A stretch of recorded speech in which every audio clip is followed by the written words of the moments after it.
Welcome to Programming News Daily.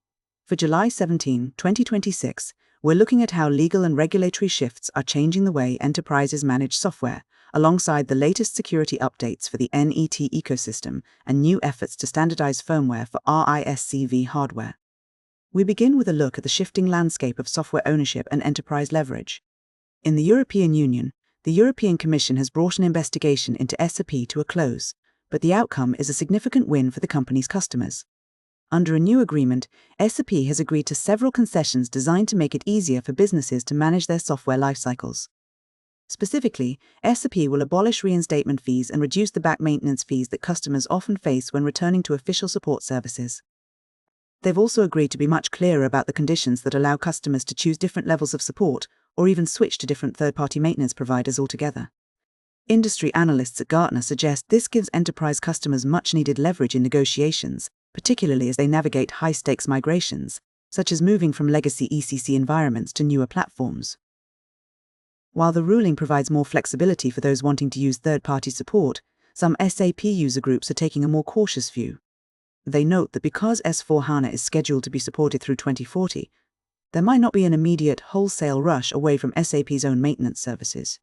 While the EU is focusing on service flexibility, the UK's legal system is tackling the core question of what happens to software once you've bought it. The UK Court of Appeals has recently ruled against Microsoft in a case concerning the resale of on-premises Office and Windows licenses. Microsoft had argued that certain elements of the software, like help files and icons, were protected by copyright in a way that should prevent the resale of the licenses themselves. The court, however, dismissed that argument, upholding the principle that once a license is purchased, the buyer has the right to resell it. This decision is a significant blow to attempts to use copyright law to protect subscription-based business models.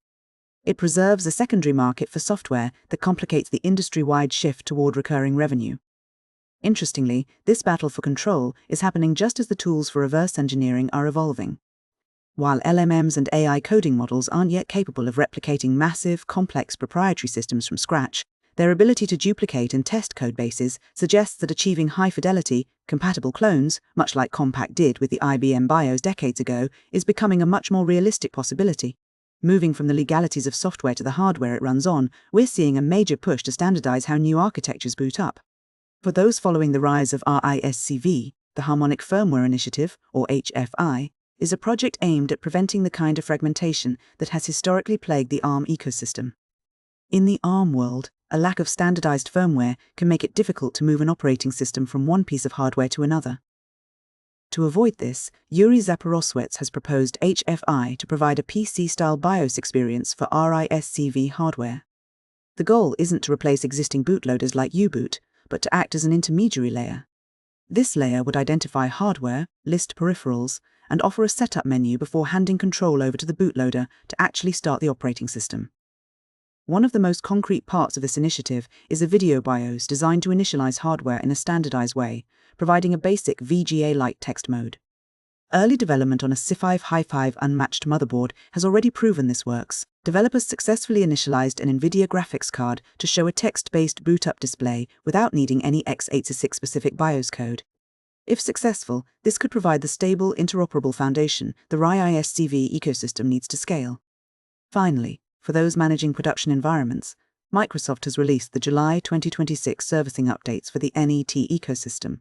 This month's release is critical for anyone running NET 10, 9, or 8, as it addresses several vulnerabilities, including CVE 2026 47300. The patches cover ASP.NET Core, Entity Framework Core, and the runtime across Linux and containerized environments. If you are running these services, Microsoft recommends upgrading to versions 10.0.10, 9.0.18, or 8.0.29 to ensure your applications are protected. The update also includes standard security and non-security fixes for the older NAT framework. Whether it's a court ruling in the UK or a new firmware initiative for RISC-V, the theme of the day is the tension between proprietary control and the open standards that keep hardware and software interoperable.